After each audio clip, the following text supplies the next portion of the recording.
What's up, you beautiful people? Your boy, the Vuslap, in the building. It's transfer season. It's transfer special, and we've got a big one, guys. I've actually had to break it up into two parts because a lot happened. And if I had to basically edit everything and put into one video, you're looking at almost an hour and 20 minutes of video. So there might even be a part 3. I'm still busy editing the second part of these videos. But for that being said, right now we got a transfer special. A lot of big news to talk about. Before we get to any of that, make sure you hit subscribe. Make sure you tell your parents, grandparents, lovers, and haters to join in on the fun that is the Vuvuzela Victory Challenge, baby.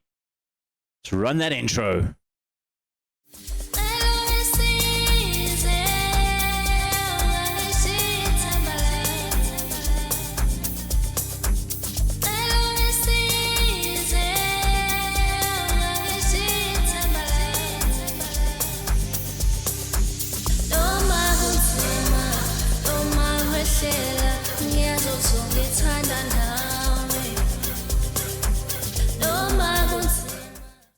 Welcome to the transfer special. Before we get there, we do the season review as tradition.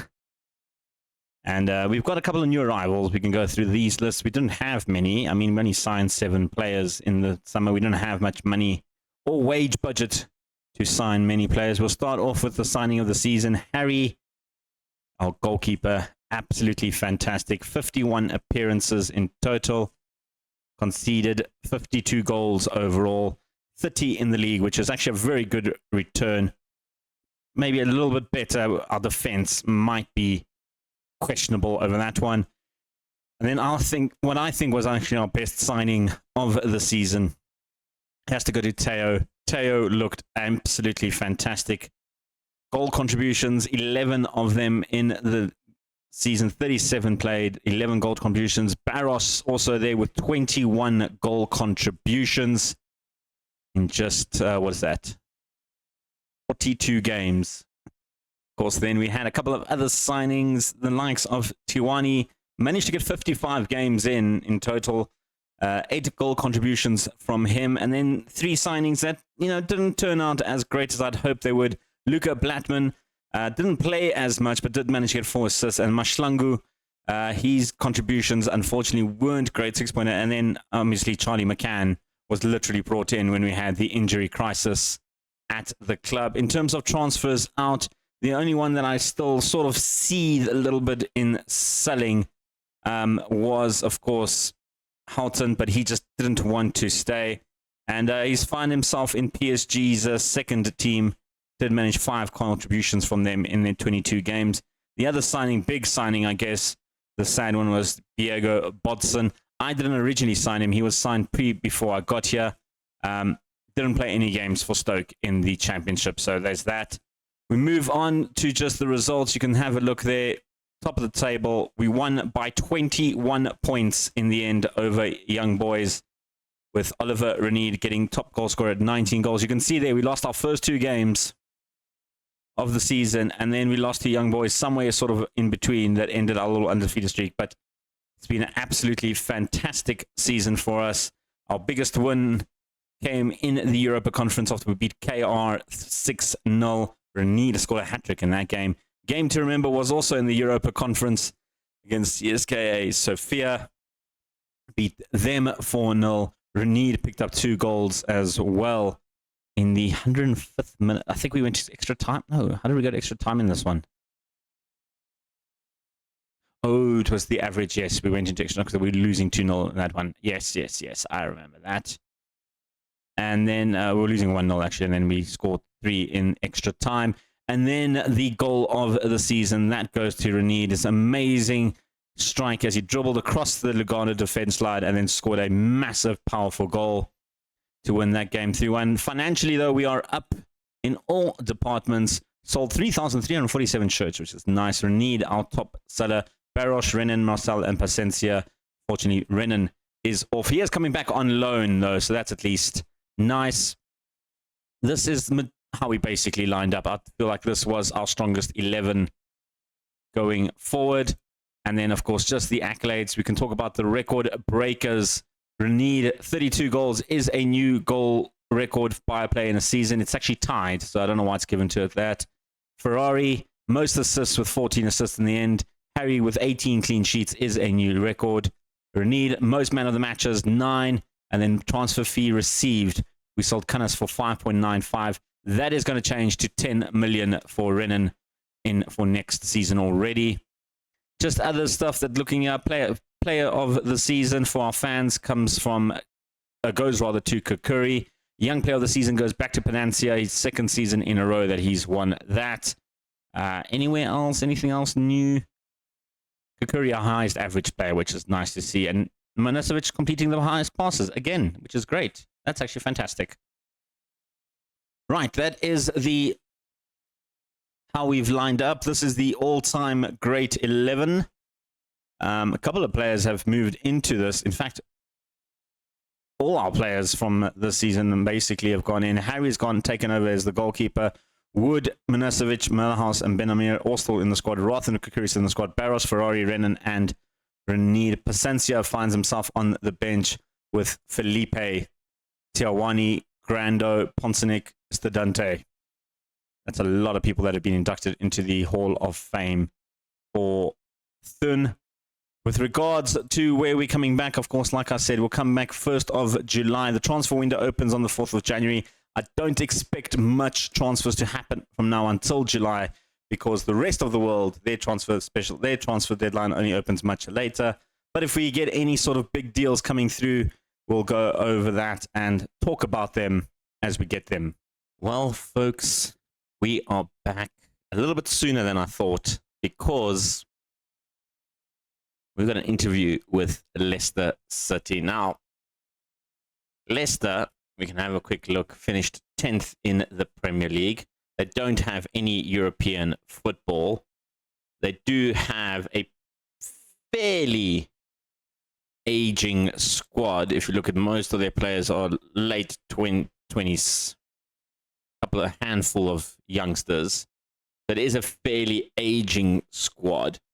And you know what? In terms of just the save and what we're doing, it is supposed to be, us trying to make it into the Hall of Fame.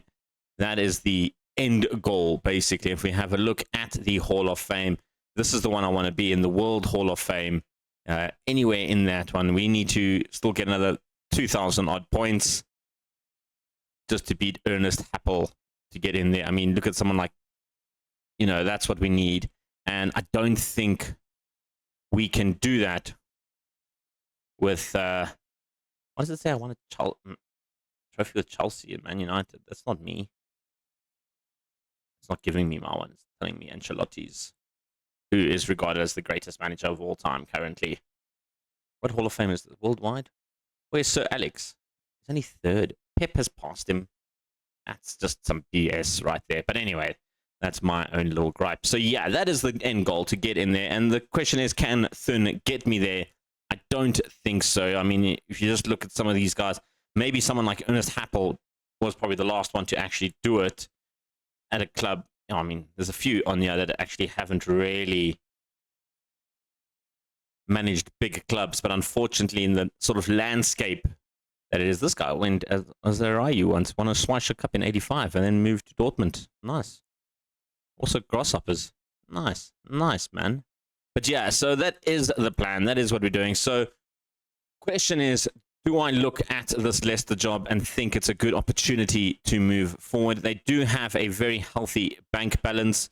Their season budget is 139 million, which isn't bad. The wage budget is 3.32 million, which is really good.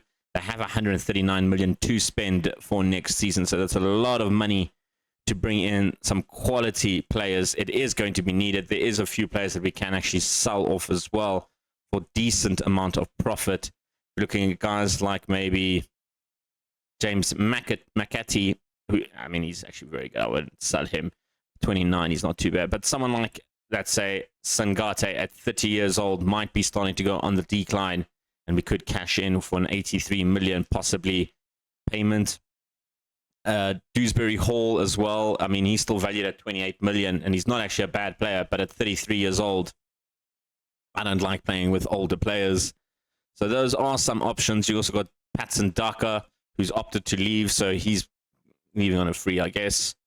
Or we can maybe try and sell him. There's options here to make some money. Eze also there, 33 years old, 11 million. So, you know, there's a couple of good guys that you can sell off and make money from them. I'm going to do the interview. I am going to do it. I think it is something that I'm looking forward to, maybe, you know, to progress myself. I feel like I'll have better opportunities at Leicester than I do at Thun at the moment. And they have some reservations regarding the fact that you have never managed in this country. Can you explain that should be an issue? The fact that I've never managed in various countries should hopefully make up for the fact that I'm yet to work there. I think my standing in the game should call any concerns for that. That's what I'm going to say. Why has your managerial career thus far lacked variety? I mean, I've shown loyalty to every club I've managed. That's a good thing. Why do you want to leave your current job after doing such good work there? It's fine for me to take the next step. That's exactly what I've just spoken about, literally, to you guys. That's what I said. Some people might be inclined to say that you're taking something of a risk, leaving what is considered to be a safe job and looking to make the jump to an altogether bigger challenge. What is your thought process for that? I can't say that I've managed club size that side. There aren't many differences between two teams. I have no concern making such move. I don't think it matters. My focus is squarely on being the best manager I can be. I'm keen on progressing, and I'd love the opportunity to do that here. That's what I'm feeling. Why have you felt it acceptable to apply for a number of jobs whilst employed by another team throughout your career? I feel that it's acceptable when you consider how long I've been in management. It was my choice, and I stand by my decisions. It shouldn't matter to anybody. There might have been times where I lacked professionalism, but I've learned from those mistakes. No.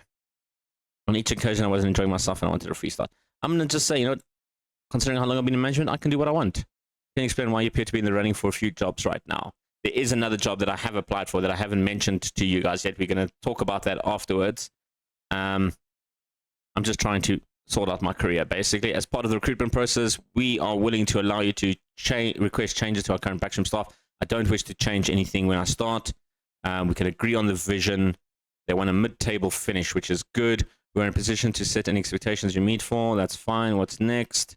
I don't want to make any demands. They're happy with that. Now, the other club that I have actually applied for, and this one I physically applied for, was the FC Porto job, which I feel would be a better opportunity than Leicester, considering that they are currently in Champions League football and have a good opportunity. And I feel like Porto is a little bit better of a team than Leicester.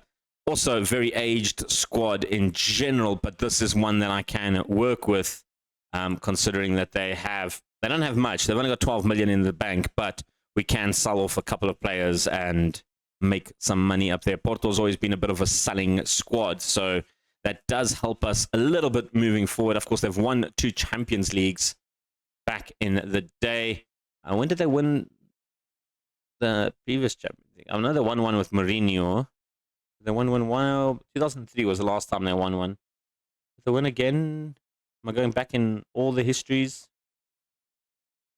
86, 87 was the second time they won it. Okay, there you go. So they have won it twice. I didn't know that. But there you go. So that is what's happening. Apparently, we are the front runners for the job now, according to the bookies. So that's interesting. I'm just going to say I'm not prepared to discuss. Are we the favorites for that job? Wow, we are. Wayne Rooney is the favorite for FC Porto. Interesting. Very, very interesting. Elsewhere, though, there isn't really any other clubs that I'm looking at. Aston Villa was one that I am looking at as well, but I don't really want to actively apply for this job. I just think there's too much work to be done here in order for me to make them progress. There's a lot of yeah, the fact they finished 16th doesn't help. They have amazing youth facilities and everything, but I feel like Leicester coming in 10th is a little bit better opportunity in the Premier League than it is, of course, Aston Villa. But we're going to press on. Maybe we get an interview for Porto. That is the idea. We'll come back in a bit with more news. I am going to, if I do get the Leicester offer, I am going to delay it a few times just to wait and see about the Porto job. Right, guys, I've got an interview with FC Porto. Now, this is the job that I do want. We don't speak Portuguese. I will compromise. I can learn the language in any time. We have some reservations regarding the fact that you've never managed in this country. My standing, you have never managed a club of our stature and reputation. Are you convinced that you can take it? Spend the majority of my time bringing up considerable experience with smaller clubs and reputation. That's a good one there. Why do you want to leave your current job after doing such good work there? Time for me to take the next step. We did that again. It would be quite a change for you were to leave your current job and come here. Are you confident in having such a big jump? I'm ready for the opportunity at a higher level.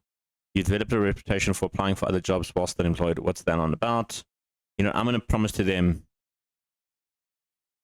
that it was lack of professionalism. Can you explain why you pitted around running the jobs for a couple of times?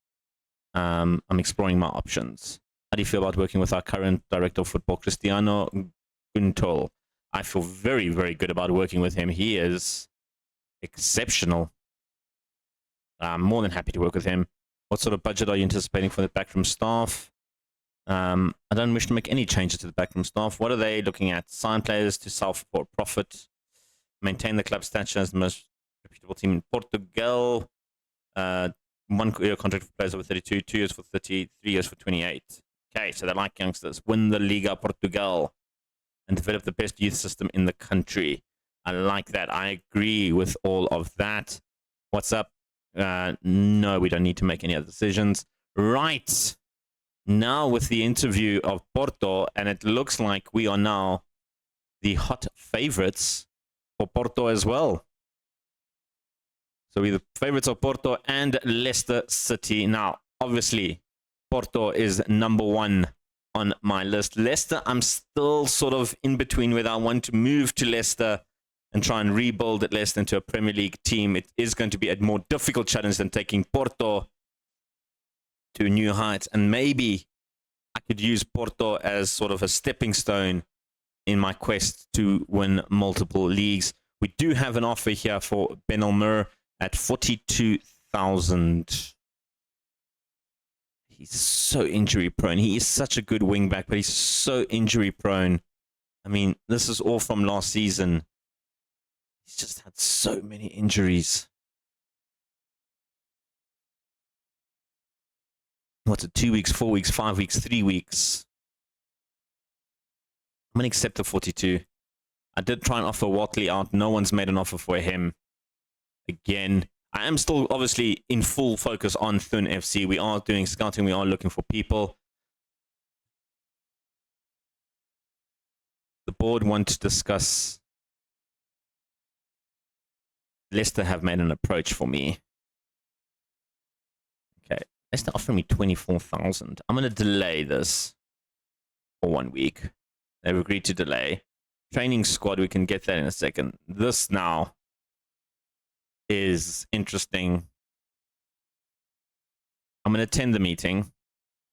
We would appreciate if you're willing to reconsider joining another club and stay here instead. We would be willing to make discussions that is worth your while. I've changed my mind. I've signed a contract and I'm happy to stay here for now. Sorry for wasting. No. I'll be willing to stay if I'm given a new and improved contract. I'm willing to stay if the youth coaching budget is significantly improved. I'm willing to stay if the board would consider investing in a potential new stadium. I'm afraid I'm quite keen to leave unless you can offer me any reason to stay. I think my time here has come to an end. I've got no intention of changing my mind. My time has come to an end. You know what? Let's do the coaching budget if they're willing.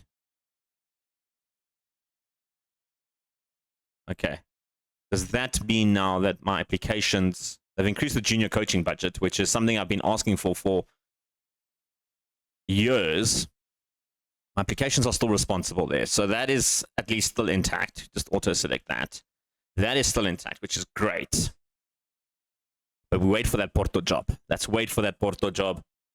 Because that's the one that I'm probably going to take regardless of what Thun offer me. Because that is a huge opportunity for the club. Guys, the time is here. We've been offered a job at Porto, 5,755 a week. That's considerably a lot more money that they're offering me. It's a huge opportunity. It is one I'm going to take, guys. This is it. We don't have a huge transfer budget, but this is the job. And I am going to, let's try and see if I can get 7K. 625, let's go 675. 625, we'll go 650, call it halfway. They're willing to take 650. Right, that means I'm now officially the new manager of FC Porto. I did not think this transfer deadline was going to go this way. We rejected the offer from Leicester. So let's have a look at what they say here. In a move which is sure to spark plenty of heated debate, Vasilij Ogriz has left Thun to join FC Porto. Ogriz lifted the Credit Suisse Super League with Thun in May and now be offered the chance to enhance his reputation by bringing success to his new club. Ogriz will face pressure to bring immediate success to Estadio do Dragão. Having stepped up from his previous standing to take sole charge, he will now hit the ground running if he is to win over those who believe his appointment is a questionable decision. Fernando Diniz was considered to be the favorite for the job, particularly in the wake of reports emerging that he was the preferred candidate, but the club eventually moved in a different direction. Ogriz rejected the offer from Leicester. Thun will now be looking for a new manager. FC Porto finished in the season in second place in the Liga Portugal Betelic following the 5-match unbeaten run. So that is our goal, a bit of history of FC Porto. Having enjoyed their greatest era in the 2000s, the Dragons are undoubtedly one of the most successful clubs in Portugal, boasting a proud total of 98 competition wins. Here are just some of the highlights. FC Porto won the UEFA Champions League in 1987 and 2004, finished runners-up in the Cup Winners' Cup in 1994, won the Portuguese top division 34 times and 33 times runners-up, won the UEFA Super Cup in 1987 and finished second best 3 further times. So there you go. That is everything. We are in Champions League football. We need to get to the League Cup. Oh, that's everything that they did. So there you go. That is everything. We are going to Porto, capital of Portugal. That's how they generally line up. That's how we're probably going to line up as well. And our goal is to win the Portuguese league. No excuses. We don't win it. We don't get it. All right. Let me sort out the squad. Let me fix up everything. Let me see what we need to see. And we'll come back in a moment with a full rundown of the squad that I'm going to play with, guys that I'm probably going to sell, and potential buying of players. All right, guys, I have gone through the Porto squad. I feel like this is the best squad that I can come up with. We are going to need a new register, a new DM as well. I think NATO is very good, but at 29, we might be looking for someone to come in and play a couple of games, especially for rotation. Varela as well, being 30, doesn't really make me very, very confident. I do have Nico that can sort of be an understudy, but also at 30 years old, definitely need to get some youngsters in there for the DM roles. Defensive-wise, though, we're looking very good. Centre-back-wise, might need a new left-back. Barco is very, very good, but it sorry, not left back. I meant right back, rather. Nunes is the one I wanted to talk about. Very decent right back. Much better than what we had at Thun in any regard of it. But I don't think he is good enough to be at this level. We do have Marcio here, 23-year-old Brazilian, playing at fullback. But his dribbling of 5 makes me very, very, very worried. For Brazilian that can't dribble, doesn't sound great. So he is someone that we can sort of maybe develop a little bit in moving in there. We're going to have a look at the ring. We're going to go with Melsler in goals. 32-year-old goalkeeper, still very, very good. Very, very solid. Conceded 14 goals in 28 games last season, 16 clean sheets. I'm going to give him the nod. We've spoken about Nunes and Barco Orestes, another Brazilian centre-back. He looks like he is a very, very solid centre-back. Aggression of 16. He's brave as well. Jumping reach of 19 with a headering of 13 is brilliant. Headering could be a little bit better, but at 192, he is a big, big boy. And then we also have Kurayas. Not as good as Orestes, but a very, very good left-footed defender for us. Also with a jumping reach of 11 and headering of 10 for us. Makes him a lethal weapon in the defense. We've spoken about the two midfielders. On the right-hand side, I'm going to go with young Claudini here, 21-year-old Brazilian. He looks like he is very, very good on that right-hand side. We do have the understudy in Almeida. on that right-hand side, who also looks like he could be potentially a very, very good winger. 20-year-old, two very good youngsters. I didn't talk about the defenders backups that we have. Is Hilgers. Listen, at 31 years old, he could come in and close out a game. I won't have any issues. On good rotation option, as well as Carmo, who could also potentially move into a defensive midfielder role if we do need him. But at 32 years old, probably another centre-back might be on the cards, but I'm happy for now. In the middle, we're going to have Tarek Domini. This Algerian Frenchman looks absolutely insanely good for 22 years old. He is looking like a really, really good player. And with his backup being Gilmere of the German-Brazilian descent, who, I mean, at 23, he's probably a little bit better than Domini, but I want to give Domini a bit more first-team opportunities. And then on the left-hand side, we've got Romelu Silva, who's currently on loan at Preston. 35 appearances, 8 goal contributions, 6 man of the matches, doing quite well in the championship. I feel like he might be ready to take that step up at play at top-level football for Porto. A very good left winger. And then if he doesn't come right, we do have Fagir here, Wahid Fagir, Afghanistan Danish international. I mean, that is something, isn't it? Well, that is a mix and a half. But anyway, he looks like he is a very, very good winger. Normally a striker, but we can play him as a left winger or right winger, or even a center attacking midfielder. And then up front, we're going to go with Figueira. He looks like an absolute monster of a center forward, valued at 48 million. He's going to be leading the attack. We do have Lisboa, who is another young 19-year-old Portuguese under 21 star. Looks absolutely insane. Other backup players, we do have Gyökeres. Yep. The Swiss international, 82 caps for Switzerland, 30 goals. Did score 16 goals in the league last season. Was their main striker. And at 34 years old, is still a very, very, very capable striker. Just don't think he has the legs to continue on forward with the team. Other backup is Terekos, an attacking midfielder, can also play out on the right. He's going to be a nice utility guy going forward, a good option to keep. Emagar is another striker that we have on the books. Again, looks like he could be a very capable forward, but at 29 years old, maybe his legs are going to give up on him soon. We also then have Farley's Scott, another striker. This man, I probably will look to loan him out for one more season.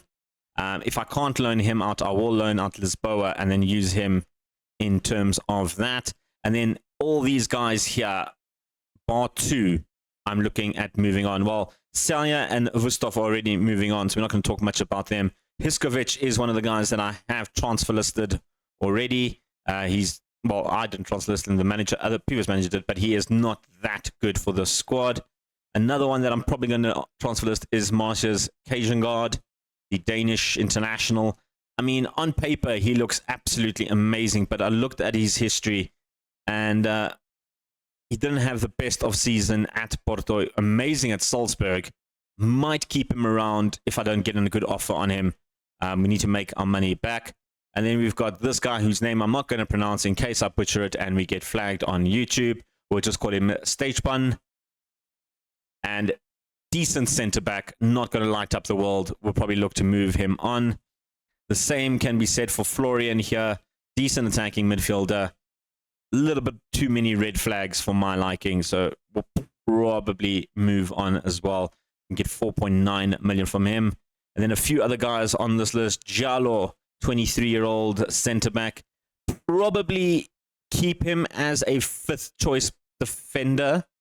He's one of the guys that I'll probably end up keeping. Is younger than Carmo. Could be a potential replacement for Carmo long-term. And then, of course, we've got Glauco, who is definitely going to be sold. Not a good wing-back or full-back at all for me.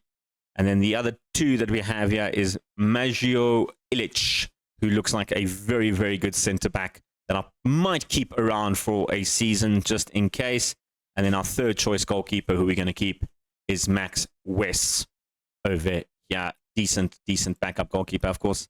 For our first-team backup goalkeeper is going to be Fabio Cruz, who looks just a little bit better than Wies at the moment. So in terms of what we need right now, the only position that I am looking open for is the regista and the DM role. I would like to get into good holding midfielders that can play those roles quite well. And then if anything else pops up on the transfer market, we'll have a look. We'll get some scouts going. We do have some space to get a lot more scouts. I mean, we currently have 8 out of 14 scouts, so I'm going to be looking at filling up those positions. I've already looked at filling up the 6 coaching positions, as well as the 1 head of performance analyst. And then we can get a couple more sports scientists as well. So we do have some work to do in terms of scouting. In terms of finances, the club is currently sitting at a £9 million overall balance. We do have a budget of 10 million with a wage budget of 3.2. We're currently just under 4,000 underspending at the moment. So what I am going to do, I'm going to keep scouting around. I'm going to keep looking. I mean, I could go up to 36 even with the amount we've got, but I'm going to keep scouting around. We're going to move on until we get to the transfer deadline opening of Portugal. That's when all these contracts expire. Yorke's contract expires, actually. Didn't even look at players whose contracts are expiring. I'm going to have a look at that now quickly. I see Vustov, Goike's 2 B team players, 423 contracts. I need to go through all of those as well. And we've got this guy joining us. I didn't want to mention him. The Haitian Marc-Pierre Louis, who I suppose we need to scout him because I haven't scouted him. But judging by the initial look, I'm not a big fan. I think he might be looking to go on loan and try and develop there a little bit. Is 20 years old, can develop. But yeah, we'll come back in a few days. Let me sort out contracts because I didn't realize I need to do that. Go look at the B team and the reserves. Maybe there's some star players in there that I've missed and we can bring them into the team.